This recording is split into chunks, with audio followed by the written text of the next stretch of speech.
আসসালামু আলাইকুম। কল্পনা করুন তো কুয়াশা ভরা শীতের সকাল এবং এক কাপ ধোঁয়া ওঠা গরম ড্রিঙ্ক। না, আমি কোনো চা কফির কথা বলছি না। আজ আপনাদের সাথে খুব মজাদার এবং সহজ একটা হট চকলেটের রেসিপি শেয়ার করব। ইউরোপীয় কান্ট্রিগুলোতে উইন্টার সিজনে এই হট চকলেটটা কিন্তু একটা মাস্ট হ্যাভ ড্রিঙ্ক। আজ আমি একটা ইতালিয়ান রেসিপি ফলো করেছি, তবে আমি এখানে কোনো প্রকার ডার্ক চকলেট ব্যবহার করিনি, যেহেতু এটা সবার কাছে অ্যাভেলেবল না। তো চলুন শুরু করা যাক। প্রথমে একটা সসপ্যানে আমরা পানি নিয়ে নিলাম 4 কাপের 4 কাপ পরিমাণ। এখন এর মধ্যে দিয়ে দিচ্ছি 3 টেবিল চামচ পরিমাণ গুঁড়ো দুধ। হালকা একটু মিশিয়ে নিয়ে আমরা এর মধ্যে 3 টেবিল চামচ পরিমাণ কর্নফ্লাওয়ার অথবা কর্নস্টার্চ দিয়ে দিব। এটাও একটু মিশিয়ে নিচ্ছি। এখন এর মধ্যে আমরা আমাদের main ingredient cocoa powder add করব। কোকো পাউডার আমরা দিয়ে দিচ্ছি 3 টেবিল চামচ পরিমাণ। একদম ভরে ভরে 3 টেবিল চামচ পরিমাণ আমরা এখানে কোকো পাউডার ব্যবহার করেছি। আপনারা চাইলে আরেকটু বেশিও দিতে পারেন, যদি আপনাদের চকলেটের ফ্লেভারটা একটু বেশি ভালো লাগে। সব কিছু ভালোভাবে মেশানোর জন্য একটা হ্যান্ড হুইস্ক নিয়ে নিয়েছি। পুরোটা আপনারা চামচ দিয়েও মেশাতে পারবেন। এখন কিন্তু আমরা চুলাটা জ্বালিয়ে দিয়েছি। এতক্ষণ চুলাটা অফ ছিল, ঠান্ডা অবস্থায় ওগুলো মিশাতে হবে। চুলাটা জ্বালিয়ে দিয়ে আমরা জাল করা শুরু করব এটাকে।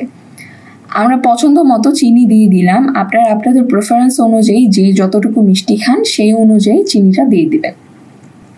আমাদের 80% কাজ কিন্তু শেষ।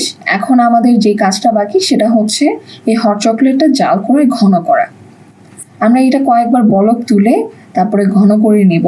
আর অবশ্যই মাঝে মাঝে নেড়ে দিতে হবে, একটু চুলার আঁচটা কমিয়ে নিতে হবে মাঝে মধ্যে, না হলে কিন্তু এই হট চকলেট উপচে যেতে পারে এবং অ্যাট দ্য সেম টাইম পাত্রের তলায় কিন্তু লেগে যেতে পারে, কারণ এটাতে কর্নফ্লাওয়ার আছে। নেড়ে চেড়ে কয়েকবার বলক তুলে জাল করতে করতে একটা পর্যায়ে দেখবেন যে একটু ঘন হয়ে এসেছে। ঠিক এরকম কনসিস্টেন্সি যখন আসবে তখন আপনারা এটা নামিয়ে নেবেন। এখন দেখতে যদিও এটা একটু পাতলা লাগছে, যখন এটা একটু ঠান্ডা হবে বা কিছুক্ষণ রেখে দেবেন, দেখবেন যে এটা অনেকটাই ঘন হয়ে আসছে। ঘন হওয়ার পরে এটার অবস্থাটা কীরকম হয় সেটা আমি এখনই দেখাচ্ছি। তবে তার আগে আপনাদেরকে আমি একটু দেখিয়ে দিই, আমরা এখানে এক্সট্রা একটা ইনগ্রিডিয়েন্ট দিয়েছি, সেটা হচ্ছে মার্শমেলো। মার্শমেলো আপনারা বিভিন্ন সুপার শপে কিন্তু পেয়ে যাবেন। হালাল মার্শমেলো আমাদের বাংলাদেশে প্রচুর সুপার শপেই কিন্তু পাওয়া যায়। এই মার্শমেলোটা দেখতে ঠিক এরকম হয়, ছোট একটা বালিশের মতো দেখতে কিউট জিনিস। এটা দেওয়াতে হট চকলেটের টেস্টটা অনেক গুণ বেড়ে যায়। সেই সাথে কিন্তু আপনার হট চকলেটটা ঘন করতে এটা অনেকটাই সাহায্য করবে। ইউরোপিয়ান ক্যাফেগুলোতে দেখবেন সবসময় হুইপ ক্রিম অথবা মার্শমেলোর সাথেই তারা এই হট চকলেটটা সার্ভ করে থাকে। আর যেমনটা বলেছিলাম, দেখতেই পাচ্ছেন এটা কিছুক্ষণের মধ্যেই ঘন হয়ে এসেছে অনেকটা। হট চকলেটের বড় একটা বৈশিষ্ট্য হচ্ছে এটা অনেকক্ষণ গরম থাকে, আর এই কারণেই শীতকাল হচ্ছে হট চকলেট খাওয়ার আদর্শ একটা সময়।